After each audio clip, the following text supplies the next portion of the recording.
kolunuzu şöyle koyabilirsiniz. Şu şekilde. Çok basmayın, şöyle. Ha, şu şekilde. Tabii. Kameralara bakın, tebessüm ederek. Tamam.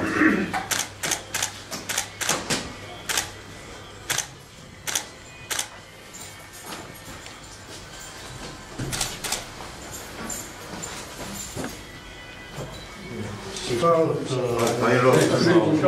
Tamam, Ahmet Bey.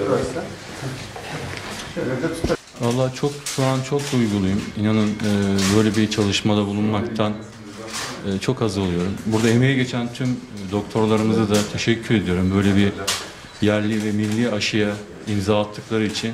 İnşallah insanlara umut olurum.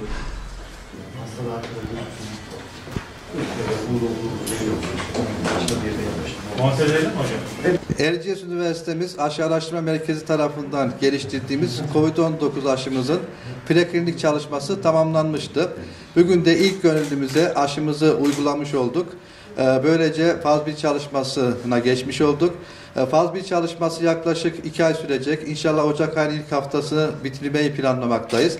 Daha sonra yine Erciyes Üniversitemizde diğer faz aşamalarına da geçilmesi planlanmakta.